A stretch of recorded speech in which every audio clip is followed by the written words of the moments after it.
कि हमने देवर के लिए क्या नहीं किया। अपने बच्चों को नए कपड़े नहीं पहनाए, फल फ्रूट ताजे नहीं लाए, कभी इनका जन्मदिन नहीं मनाया, सिर्फ इसलिए कि देवर की पढ़ाई पूरी हो।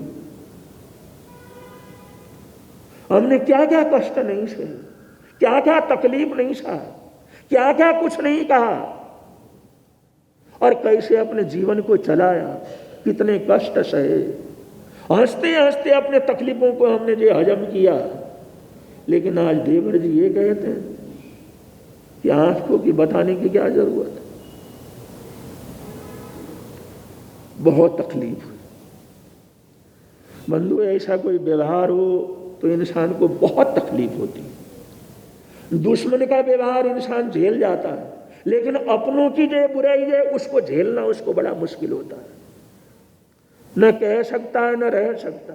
दुश्मन को तो 10 गालियां देगा, उसका मन हल्का क्या कर जाएगा। अपने को कैसे देना, न बोल सकते हैं न सह सकते हैं। तो अपनों की तकलीफ सबसे बड़ी तकलीफ होती है। वो सोच ही रहे थे, और ये उनको जो क्योंकि बड़ा हो गया, उसकी भी शादी हो गई थी छोटे की, और वो घर छोटा हो गया। ये भरत के भी 2 बच्चे हो गए। उसने कहा मैंने अलग मकान में रहना है। उसने किराए में अलग मकान ले लिया, क्योंकि अच्छी कंपनी में उसकी नौकरी लग गई थी। पढ़ाई उसने बड़ी ऊंची कर ली थी, अच्छी कंपनी में नौकरी लग गई। शादी होने के बाद उसने किराए का मकान क्या कर लिया, वो अलग अलग रहने लगे। अलग क्षेत्र के अंदर वो रहने लगा। चल रही थी बात, और वो सोच रहे थे कहाँ हम थे और आज क्या बात हो गई, ऐसे सोच ही रहे थे। छोटे भाई ने जो गाड़ी भेजी, वो गाड़ी घर के सामने आकर के खड़ी हो गई कि बाबूजी ने गाड़ी भेजा है, आपको बुलाया है, घर का मुहूर्त है। घर की बात थी। मन मसौम करके भाई भाभी दोनों उसके अंदर बैठ गए,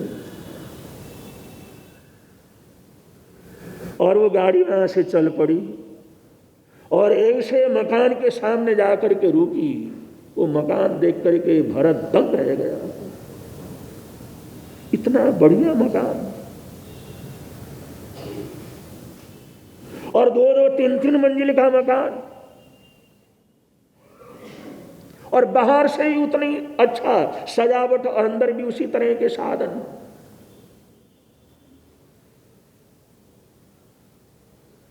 लेकिन कुछ नहीं बोल सका। घर की बात थी, संबंध बिगड़ने की बात। यहां भी कुछ भी मैं बोलूंगा तो उसका कुछ न कुछ गलत काम क्या कर सकता है, हो सकता है।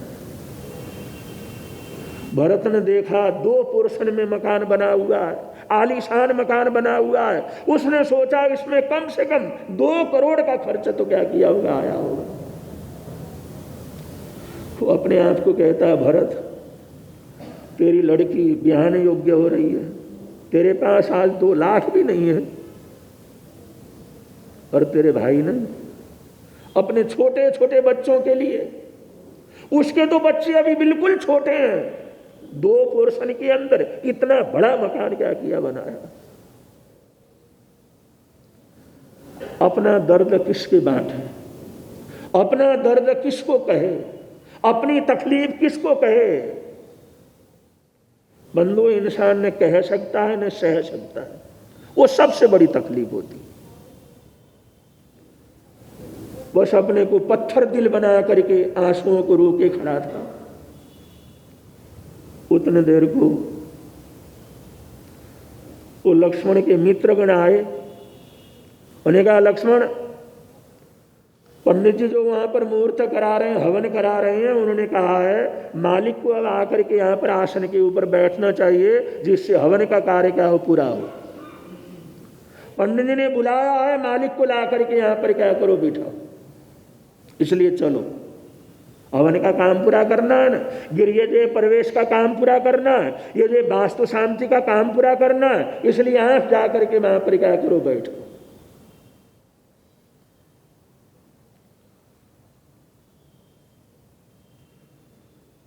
बंधु, ऐसी घटनाएं, बड़ा भाई मौजूद है, छोटे भाई को उसके दोस्त इस तरह से प्रार्थना करने लगे। बड़ा भाई चुपचाप था।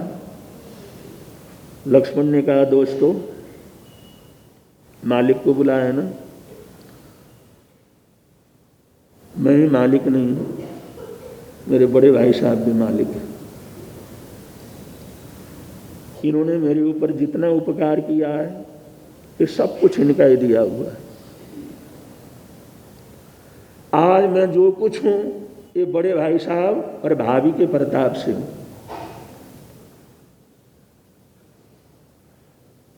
और तुम नहीं जानते, इसलिए मैंने मकान के 2 पोर्शन बनाए, एक अपने लिए और एक अपने बड़े भाई साहब के लिए।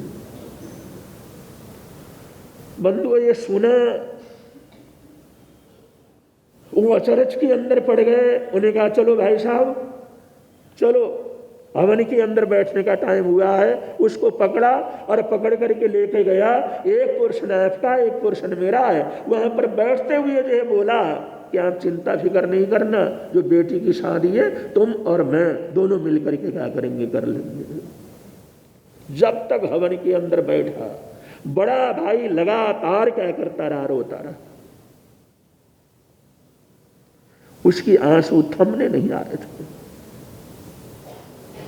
वो सोच रहा था मैं क्या सोच रहा था, लेकिन मैं भाई क्या निकला। कभी कभी कैसी गलतफहमियां होती हैं, मेरे मन के अंदर क्या क्या विचार आए। सारे हवन के अंदर वो रोता रहा हो। बंधुओं इस दुनिया के अंदर भरत जैसे बड़े भाई तो फिर भी कदम कदम पर मिल जाते हैं। भरत जैसे बड़े भाई वो तो फिर भी मिल जाते हैं, लेकिन लक्ष्मण जैसा छोटा भाई मिलना बहुत दुर्लभ। लक्ष्मण जैसा छोटा भाई मिलना ये जो है जिंदगी के अंदर बहुत दुर्लभ है। बंधु इस संसार में कभी इंसान को अपना समझता है, दुश्मन निकल जाता है। किसी को दुश्मन समझता है, अपना निकल जाता है। किसी को अच्छा समझता है, बुरा निकल जाता है। किसी को बुरा समझता है, अच्छा निकल जाता है। कदम दर कदम इंसान को सोच सोच करके क्या करने पड़ते हैं, कदम रखने पड़ते हैं। तो बंधुओं ये कर्म की कहानी है। और ये जैसा जैसा इंसान करता है, करवाता है, अनुमोदना करता है, वैसे कर्म बंधन होते हैं और वैसा ही फल उसको क्या करता है, मिलता है। इसलिए शरणिक चरित्र भी चल रहा है, थोड़ा सा उसको आगे बढ़ाते हैं। श्रोता सुन लो ध्यान लगाए, शरणिक चरित सुना, चरित सुनाते हैं धर्म की। श्रोता सुन लो ध्यान लगाए, श्रेणिक चरित,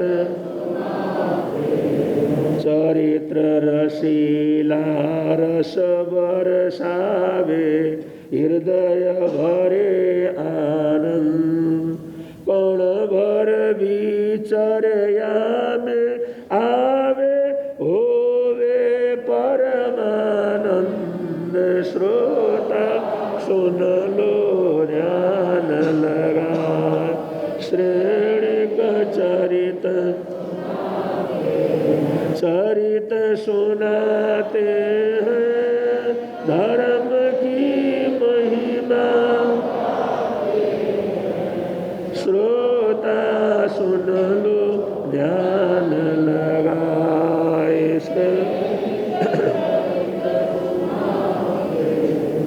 महाराजा प्रसेनजीत ने राजकुमारों की परीक्षा की और उनको भोजनशाला के अंदर बैठाया बड़े हॉल में, और उधर भोजन करने का संकेत हुआ। उधर शिकारी कुत्ते वहां पर क्या कर दिए, भूखे कुत्ते छोड़ दिए। जो अफरा तफरी मची, जो अफरा तफरी मची, पता नहीं कितने जो राजकुमार घायल हो गए, कितने राजकुमार कुचले गए, कितने को चोट लगी, कितने का खून खराबा हुआ, क्योंकि उन कुत्तों के बीच में से बच करके उन्होंने क्या करना था, जाना था। लेकिन शरणिक ने वो जैसे जैसे वो भागे, उनके जो थाल सरकाता रहा, उसका थाल सरकाता रहा, जो कुत्ता उधर आता था उसको फेंकता रहा, और वो कुत्ता भी भोजन कर रहा, खुद भी कर रहा। चारों तरफ वो कुत्ते बैठे हुए हैं और वो भोजन कर रहे हैं, बीच में बैठ करके वो खुद भोजन क्या कर रहा है। बंधु, ऐसी कठिन परीक्षा थी, उस परीक्षा में अकेला श्रेणिक कुमार अव्वल दर्जे के अंदर क्या हुआ है। इससे महाराजा प्रसन्नजित, उसकी चिंता भी बढ़ गई, वो भी दुखी रहने लग गए, और जितने राजकुमार थे वो भी दुखी रहने लग गए, और जितने राजकुमारों की माताएं थी वो भी दुखी रहने लग गई। वो सबको ये हुआ श्रेणिक ही राजकुमार बनेगा, उसको ही राज तिलक होगा, और हमारे सपने के ऊपर तो क्या हुआ, पानी फिर गया। और बहुत से राजकुमार थे उसको जानी दुश्मन क्या कर गए, हो प्राणों के भूखे हो गए। ये कैसे राजकुमार बनेगा, इसका कैसे राज तिलक होगा, जिंदा रहेगा तभी तो राज तिलक होगा इसका। बंधु, दुनिया में अच्छा होना ये भी बड़ी पूरी परेशानी क्या करती होती। और राजा परेशान इसलिए हुए, मैंने चिलायती कुमार को बनाने का वचन दे रखा, और श्रेणिक की लोकप्रियता इतनी बढ़ गई है, अगर मैंने ये भावना भी प्रकट कर दी तो गिरियत युद्ध क्या कर जाएगा, हो जाएगा।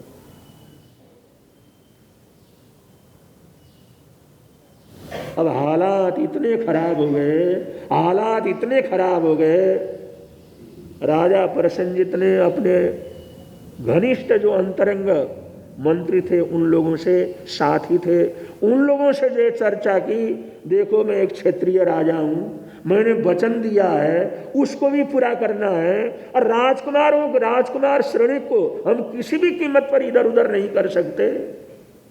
अगर इधर उधर कुछ भी करता हूं, चिलांगथी का नाम लेता हूं, तो सारा काम खराब हो जाएगा। अब करें तो करें क्या, ये बतलाओ। ये तो बड़ी भारी समस्या क्या कर गई हो गई। बंधु, कभी इंसान अच्छा निकल जाता, योग्य निकल जाता, तो भी समस्याएं क्या हो जाती हैं, पैदा हो जाती हैं। दुनिया में बुरा हो तो मुसीबत, अच्छा हो तो मुसीबत। वो अंतरंग मंत्रिमंडल के अंदर क्या निर्णय लिया गया, राजा को कहने लगे कि महाराज इसमें एक रास्ता है, क्योंकि ये राजकुमार, बहुत से राजकुमार इसके जानी दुश्मन बन गए हैं, और वो षड्यंत्र कर रहे हैं किसी तरह से राजकुमार को क्या कर दो, खत्म कर दो। क्योंकि राज परिवार है, और राज परिवार में राज सत्ता को पाने के लिए कुछ भी राजनीति क्या करती है, चलती है। राजकुमार को बड़ा भारी खतरा, और राजकुमार के रहते आप 3 जन्म के अंदर भी अपने वचन पूरा क्या कर सकते, नहीं कर सकते। तो प्रसन्नजित ने पूछा, भाई क्या करूं फिर। उन्होंने कहा, महाराज आप श्रेणिक कुमार को देश निकाला का आदेश दे दो। उन्होंने कहा, देश निकाला? राजकुमार श्रेणिक को देश निकाला? महाराज इसके बिना कोई दूसरा रास्ता नहीं।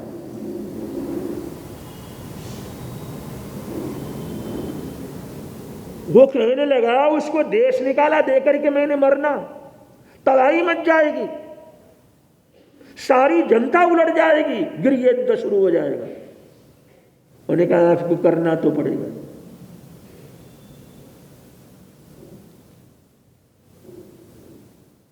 अब देखो परिस्थितियां कैसे बदल जाती, मजबूरियां कैसे बदल जाती। राजा जिसको अपने प्राणों से भी ज्यादा चाहता है, आज मंत्रिमंडल के अंदर निर्णय हुआ कि राजकुमार को देश से क्या करना है, बाहर निकालना है। प्रसन्नजित कहता, मैं जिंदा कैसे रहूंगा। उन्होंने कहा, महाराज आपने वचन दिए, वो राजकुमार श्रृणिक न होगा तो वचन भी पूरे हो सकते हैं। और दूसरी बात, राजकुमार श्रृणिक की सुरक्षा हो जाएगी, क्योंकि ये आदमी कहीं जाकर के मार खाने वाला तो है नहीं। ये तो कहीं भी जाएगा अपना जुगाड़ कर लेगा, कहीं भी जाएगा सीख लेगा, कहीं भी जाएगा अपना रास्ता निकाल लेगा, कहीं भी जाएगा वहां पर मान सम्मान क्या करेगा, प्राप्त कर लेगा, एक योग्य बनेगा। क्योंकि राजकुमार जितने ठोकर खाते हैं, देश देश में जाते हैं, सारी स्थिति को देखते हैं, तो उतनी योग्यता उनके जीवन के अंदर क्या करती है, ये वो तकलीफ में पड़ेंगे तो एक कुंदन की तरह क्या करेंगे, और सुधरेंगे और अच्छे हो जाएंगे और मजबूत हो जाएंगे। उनका कोई बाल बांका होने वाला क्या है नहीं। अगर इसको जो बाहर भेज देते हैं तो राजकुमारों में शांति हो जाएगी, और कभी मौका देख करके आप चिलायती को राजगद्दी क्या कर सकते हैं, आपके वचन पूरे हो जाएंगे। और होना तो वही है, वो राजकुमार श्रृणिक ने कभी न कभी आकर के राजा बनाना है और उसको बनना है, उसकी जिम्मेदारी आप हमारे को क्या करें, दे देंगे।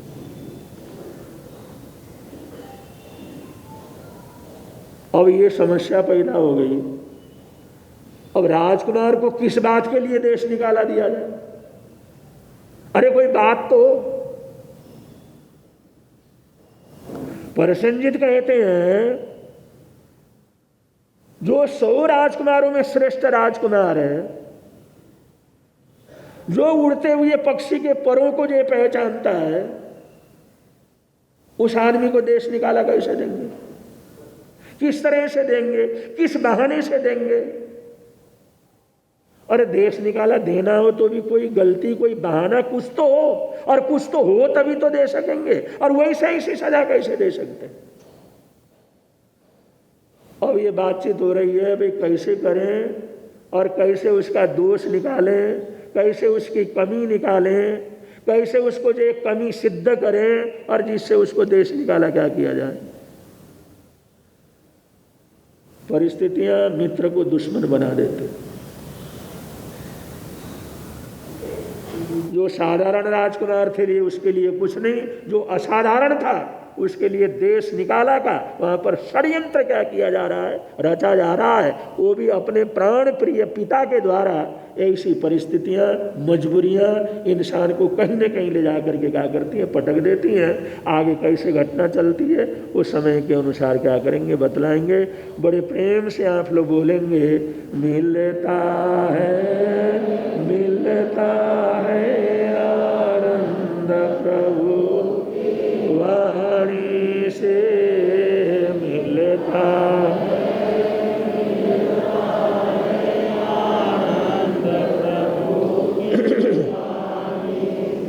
होता है आनंद प्रभु की वाणी से, होता है आनंद प्रभु। धर्म लगता प्यारा प्यारा, धर्म लगता पापों की वह बहती धारा, पापों की वह हो जाती है बंद प्रभु की वाणी से, हो जाती है बंद प्रभु होता है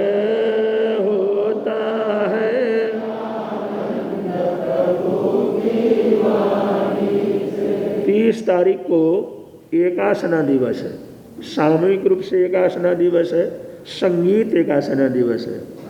तो एकासना किस समय होंगे? 12:30 से 12 बजे शुरू होंगे, 12 से 1 तक, 1 घंटा तो बहुत है। वो संगीत एकासने का कार्यक्रम है। 12 बजे तो जाप वगैरह जो भी कहें बहनें यहाँ पर इकट्ठी हो जाएंगी। 12:15 से 1:15 बजे तक एकासने का कार्यक्रम, और एकासना होने के बाद 2 बजे फिर प्रवचन का क्या कार्यक्रम है।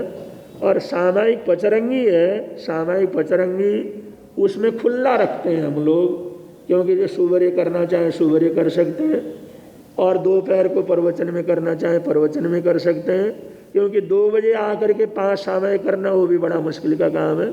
और सुबह करेंगे तो भी जहाँ करेंगे 1-2 सामायिक ही करेंगे, बस 5 सामायिक उस दिन आप लोगों ने क्या करना है, वो बंधे हुए सामायिक न दे करके खुले सामायिक दे रहे हैं। खुले सामायिक आप सुबह की सभा में, दोपहर में, कभी भी जो करना चाहे 5 सामायिक उस दिन क्या करना है तहे दिल से आप लोग अपना नाम लिखवा रहे हैं, जिससे खुले 5 सामायिक की आराधना पचरंगी के रूप में आप लोग क्या कर सकें।